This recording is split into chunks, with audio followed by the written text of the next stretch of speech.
चलिए, 12th chemistry, BSc chemistry, JEE NEETs और विभिन्न प्रकार के आने वाले परीक्षाओं के लिए बहुत ही महत्वपूर्ण टॉपिक हमारा चालू हो गया है, कोऑर्डिनेशन कंपाउंड का नॉमेनक्लेचर। और नॉमेनक्लेचर करने के लिए सबसे पहले मैं रूल्स और रेगुलेशन को और उसकी स्थितियों को बता रहा हूँ। ध्यान से देखिएगा, बहुत इंपॉर्टेंट टॉपिक है ये।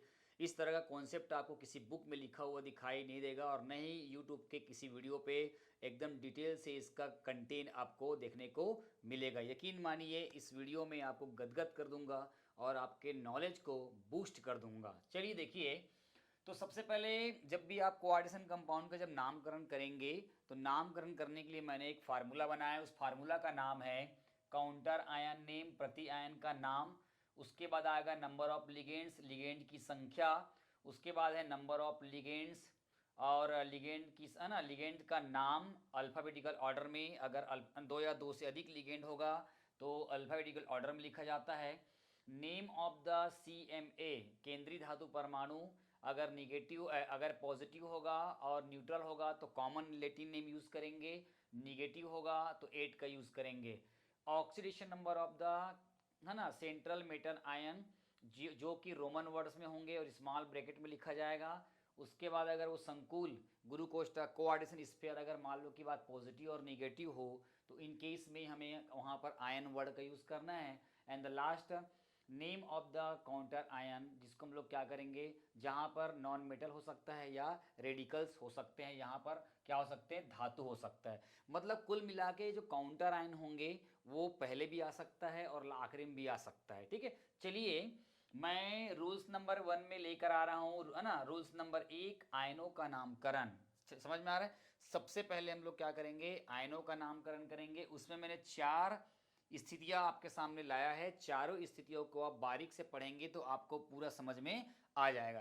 केस नंबर 1 क्या बोलता है कि संकुल यौगिक में गुरु कोष्ठक या संकुल सत्ता के पहले LHS साइट पर कोई धातु हो तो उसका नामकरण पहले लिखेंगे। आप देख सकते हैं कि ये आपका गुरु कोष्ठक है, कोऑर्डिनेशन स्फीयर है, जिसमें केंद्रीय धातु परमाणु सेंट्रल एटम होता है और लिगेंड्स होते हैं। उसके पहले जो है एक्स है, एक्स मतलब LHS साइट पर कोई भी क्या होगा, काउंटर आयन है, तो इस काउंटर आयन का नाम पहले लिखा जाता है। कभी भी याद रखना, गुरु कोष्ठक के पहले अगर कुछ भी अगर ऐसा आता है तो उसी का नाम पहले लिखा जाता है।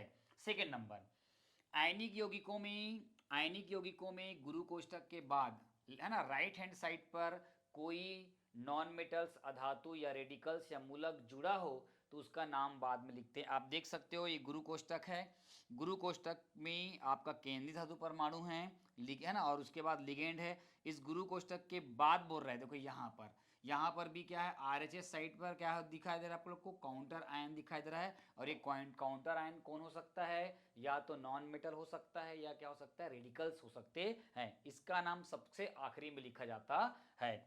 उसके बाद केस नंबर 3 ये बोलता है कि काउंटर आयन का नाम स्मॉल लेटर में, याद रखना स्मॉल लेटर में, तथा नामकरण के ठीक बाद गैप दिया जाता है। आप देख सकते हो कि मैंने यहाँ पर एक एग्जाम्पल दिया है। ये गुरु कोष्ठक हो गया, ये यहाँ से हो गया, और यहाँ पर देखो ये एक्स के जगह में क्या आ गया है, 4 आ गया है। तो सबसे पहले हम लोग इसी का नाम लिखेंगे। तो जैसे इसका नाम अपन लिखेंगे तो क्या हो जाएगा, पोटेशियम, है ना। इसका नाम सबसे पहले हम लोग क्या लिखेंगे, सबसे पहले नाम इसका नाम हो जाएगा पोटेशियम हो जाएगा। ठीक है, पोटेशियम। उसके बाद क्या बोल रहा है, स्मॉल लेटर में, जब इसको स्मॉल लेटर में लिखोगे तो P क्या रहेगा, छोटा रहेगा स्मॉल लेटर में। और नामकरण के ठीक बाद क्या करेंगे, हम लोग यहाँ पर गैप छोड़ेंगे। क्या करेंगे, यहाँ पर हम लोग यहाँ पर गैप देंगे, गैप दिया जाता है। गुरु कोष्ठक के बाद या पहले काउंटर आयन की संख्या 2 या 2 से अधिक हो तो उसकी संख्या को कभी भी मेंशन नहीं करना है। यहाँ पर देखो K4 लिखा है, तो कभी भी आपको ऐसा नहीं करना है। यहाँ पर है ना 4 हो तो टेट्रा पोटेशियम नहीं लिखना है। ये इनकी संख्या 1 दिया रहे, 2 दिया रहे, 3 दिया रहे, 4 दिया रहे, 5 दिया रहे, कोई भी दिया रहे, हमें वहाँ पर इनकी संख्या को कभी भी सामने मेंशन नहीं करना है, ना तो पीछे में मेंशन नहीं करना है। डायरेक्ट उसका नाम बस लिखना है ना। स्मॉल लेटर में आएगा, अगर अंग्रेजी के वर्ड है ना वर्ड में लिख रहे हैं स्मॉल लेटर में आएगा। उसकी संख्या को मेंशन नहीं करेंगे और उसका नाम पहले लिखा जाता है और उसका नाम लिखने के ठीक बाद हमें क्या करना है, वहाँ पे गैप देना है। जैसे इसका नाम हो जाएगा पोटेशियम, अगर मैं इधर करूँगा तो यहाँ पर गैप दूंगा। इस बंदे का नाम, क्योंकि देखो क्या लिखा है, नंबर ऑफ लिगेंड्स की संख्या कितनी है, 6 है, तो ये हो जाएगा अपने पास क्या हो जाएगा आपका हेक्सा हो जाएगा। उसके बाद क्या बोल रहा, नेम ऑफ लिगेंड बोल रहा, लिगेंड के नाम क्या है, साइनो, तो ये हो जाएगा हेक्सा, ये हो जाएगा आपका साइन हो जाएगा। और ये पॉजिटिव है और ये निगेटिव है, आपको बताया था कि निगेटिव के लिए हम लोग एफ को क्या लिखते हैं, हम लोग क्या लिखते हैं, फेरेट लिखते हैं। क्या हो जाएगा उसको हम लोग यहाँ पर क्या लिखेंगे, फेरेट लिखा जाता है। ठीक है, याद रखना इस बंदे काउंटर आयन के बाद हमको क्या करना है, गैप देना है, लेकिन कोऑर्डिनेट स्फीयर का जितना भी आपका जो पार्ट रहेगा वो सब के सब एक साथ रहेगा। ठीक है, उसके बाद इसका ऑक्सीकरण संख्या निकालेंगे, तो ऑक्सीकरण संख्या निकालेंगे तो इसके बाद आएगा ठीक ऑक्सीकरण संख्या 2 आ जाएगा। और उसके बाद कुछ नहीं है, मतलब हमें ना तो ये आयन का यूज करना है ना और काउंटर आयन का नाम लिखना है। ठीक है, ठीक उसी प्रकार देखिए ये यहाँ पर दिया है काउंटर आयन, लास्ट टाइम आया है, तो जब इसका नाम करेंगे तो गुरु कोष्ठक है ना, यहाँ पर तो कुछ दिया नहीं है, तो डायरेक्ट हम लोग क्या करेंगे, गुरु कोष्ठक के अंदर जाएंगे और यहाँ पर देखो 4 लिखा है और यहाँ पर लिखा हुआ है NH3, ये जाएगा आपका NH3 है, अमोनिया है ना, अमोनिया मतलब एमिन, तो यहाँ पर क्या जाएगा टेट्रा, ये जाएगा TETRA टेट्रा, और ये हो जाएगा अमीन, क्या हो जाएगा आपका टेट्रा अमीन हो जाएगा। देखो छोटा अक्षर में लिखा हूँ मैं टेट्रा अमीन। अब ये पॉजिटिव हो गया है और ये निगेटिव हो गया है, तो CO क्या हो जाएगा आपका कोबाल्ट, Ba क्या हो जाएगा कोबाल्ट हो जाएगा, और ऑक्सीकरण संख्या क्या हो जाएगा आपका 2 हो जाएगा।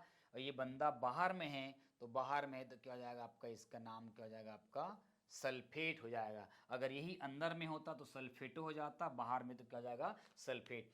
तो रूल नंबर 1 ये बताता है, याद रखना, रूल नंबर 1 में यह बताता है, आयनों का नामकरण ये बताता है कि हमें काउंटर आयन का नाम सबसे पहले लिखना है अगर इधर है तो, और काउंटर आयन लिखना है ना, काउंटर आयन को अंग्रेजी के स्मॉल लेटर से लिखा जाता है। और जब भी काउंटर आयन का नाम लिखेंगे तो कोऑर्डिनेशन जो स्फीयर है, गुरु कोष्ठक है, उसके बीच में हम लोग क्या करेंगे, गैप देंगे और उनकी संख्या को हम कभी भी मेंशन नहीं करेंगे। तो हमारा पहला नियम वही बताता है कि काउंटर आयन का नाम पहले लिखना है, मतलब काउंटर आयन का नाम सबसे पहले लिखेंगे, प्रति आयन का नाम लिखेंगे। और मैंने यहाँ पर लिखा है पोटेशियम है ना, हेक्सासाइनोफेरेट। अभी हम लोग इधर नहीं पहुंचे हैं, अभी हमने केवल ये वाले का हम नामकरण करना सीखे हैं। ठीक है, तो ये पहला रूल्स के चारों केस यहाँ पे कंप्लीट होता है, कंप्लीट हाँ होता है। और इसको आप 1 बाय 1 पढ़ोगे तो आपको पूरा इजी वे में समझ आ जाएगा। मिलते हैं रूल नंबर 2 में।